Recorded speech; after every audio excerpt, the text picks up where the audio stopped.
Baka imbis na pauwi doon, no? Kung saan uuwi, no? Oo, papalayo. Naligaw na. Sa tundo mo uwi, makakarating ng Alabang. Papasara lang natin yung face ko eh.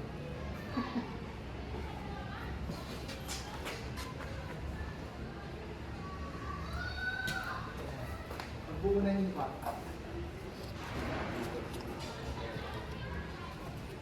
Galing, oh. Outline pa lang kuha na. Kuha na yung tao. Kaya mo din yan, eh, no? Kaya mo din yan, ganyan. Oo, master din yun. Master yun, eh. Oo, magpapasyopaw pa nga yun eh. Sardinas yung master.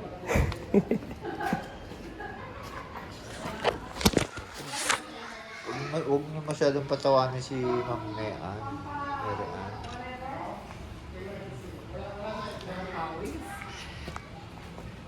Galing, ang bilis. Mabilib din talaga nung na-preserve yung bahay ng ganito, no?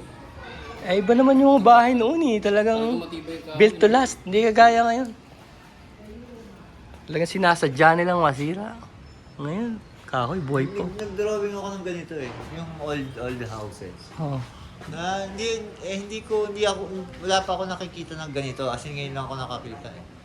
Yung ganyan, Yung ganyang may wrought iron. Yung luma talaga, yung kapis yung bintana. Kaya nga, based dun sa layout na binigay sa akin, yung mga lumang layout, ang lalaki ng bintana. So, Ah. so yung sabihin nga, pag nakadungo ko na ganyan, eh di parang, Hindi, pag binuksan mo yan, ang lamig. Papasok agad yung hangin. yung sabihin nga, kasi may ganyan kami dati, yung kape sa probinsya. Pero pag dumungaw ka, 2 tao lang yung kasya. Masikip. Siyempre, maliit lang yung bahay. Ito, bahay mayaman to eh. Diba? Oo. Eto, kaninong influence to? Sa Amerikano o sa Spanish? Yung gantong wrought iron. Art Nouveau. Art Nouveau. Art Nouveau na po ito.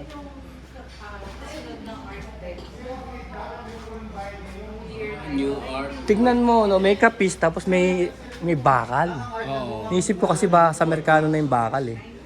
Kapal, oh. 1914 yung art. May tatak pa yung mga bakal. Eh. Dinagdag na lang. Ah, yung sa labas. Art Nouveau. May tatak pa, oh, mga bakal, oh. Oo nga, no? No? Parang hindi sila, parang contrasting eh. Sinadya, oo. Die casting. Die casting, di ba pag gano'n? Oo. Original niya. Parang hindi yun eh. Oo, yung nasa labas parang hindi na sa pero hindi, nakadahi kasi yung may mga logo, may latak. Ibig sabihin, binago man yan, sinunod pa rin sa original design niya. Ganyan pa rin yan. Maaaring ganun. Parang panahon ng shipbuilding, oh. Tignan mo, oh. May mga rivets pa, oh. May rivet pa yung kanto. Oo, nakarin. Naka-rivet, oh. Talagang mga sinauna nga. Sinauna yung mga... Japan, ganun, Oo. diba? Panahon ng gera. Matibay talaga yung noon eh, no? Ngayon, tignan mo yung lock niya, oh. Lock. Pero ngayon, kung pagawa mo yan sa panahon ngayon, ang buti ng ilang taon yan.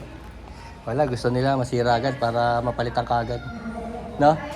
Nalala mo yung Tupperware, nagsara dahil sobrang tibay pala ng products nila. Wala nang bumibili. Wala nang bibili kasi ang tumanda na yung bumili, hindi pa rin sira eh. Hanggang ngayon, may Tupperware pa nga ako. Gumagana po eh. Nauso dati yan eh, yung magpapaluwagan, ang premium